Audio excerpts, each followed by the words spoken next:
I grew up in silence. My mother left when I was too young to remember her face or her voice. Sometimes I tried to imagine her, but my mind was always blank.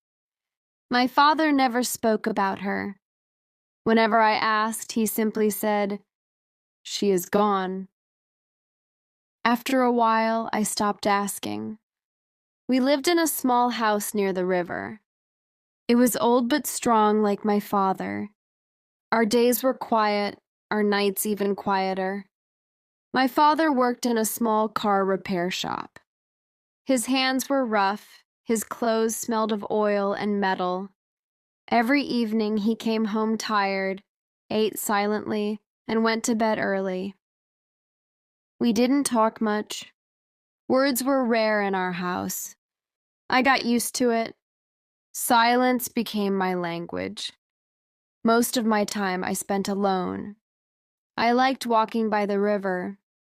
Its calm water felt like a friend who listened without judgment. Sometimes I sat there for hours watching it move slowly, carrying away the things I couldn't say. I thought I didn't need people. At school I was different. The other boys laughed and played, but I stayed alone. When they tried to talk to me, I turned away. My father once said, "People leave. Don't expect them to stay." I believed him. I thought being alone meant being strong. Years passed like that. After finishing school, I joined my father at the shop. Life became a cycle of engines, tools, and silence. I didn't feel sad, but I didn't feel happy either. My life was empty, but safely so. Then one morning, everything changed. A girl came into the shop. Her car had a problem. I fixed it quickly, barely looking at her. When I handed her the keys, she smiled and asked, "Do you like working here?"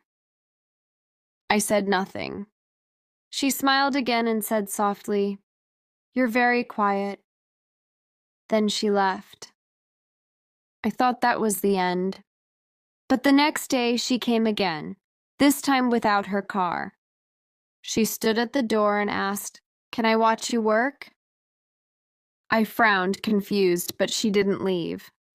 She said, "Okay, I'll wait outside," and she did. The following day she returned, and then again. Sometimes she talked, sometimes she just sat quietly. My father noticed her and said, "She's different." I didn't reply, but I knew he was right. One evening, I saw her by the river, sitting on a rock, watching the water, the same thing I used to do. When she saw me, she smiled and asked, "Do you like the river?" I nodded. She didn't say more. That was how it started. She kept coming, to the shop, to the river, to the quiet corners of my life. She never asked for anything. She just stayed. One afternoon, she brought me a cup of coffee. "For you," she said. I told her, "I don't drink coffee." She smiled and replied, "Then I'll bring tea next time." My father took the coffee and smiled at her. He liked her. I didn't understand why, but slowly I began to. The next day she brought tea. I looked at it for a long time before taking a sip. It was warm, soft, and somehow comforting. She didn't say anything, but I knew she noticed. Something inside me began to change. She became part of my days. When she didn't come, I noticed. When she did, I felt lighter. She was like the river, quiet, steady, and always there. One evening, she placed a small box on the table. "Open it later," she said with a smile. That night, I opened it and found a simple silver keychain. It wasn't fancy, but it meant something. I didn't know what, but I kept it in my pocket every day after that. Weeks passed. She kept visiting. We talked a little more. I started waiting for her without admitting it. Then one rainy day, she came soaked from the storm. I told her she was wet, and she laughed softly. I gave her a towel, and she sat near me, listening to the rain. Then she asked, "Do you ever feel lonely?" I wanted to say no, but she looked at me gently and said, "But you let me stay." Her words stayed in my heart. For years, I thought silence protected me. But that day, her presence broke something open inside me. The rain fell harder, but inside the shop it felt warm. She sat there quietly, smiling. When she left, she said, "I like being here, even if you don't talk." That night, I couldn't stop thinking about her. I thought of her laugh, her tea, her calm eyes.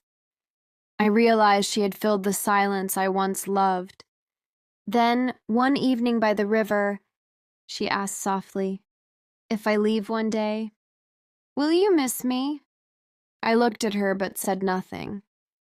The truth scared me. Days later, she stopped coming. I waited, but she never appeared.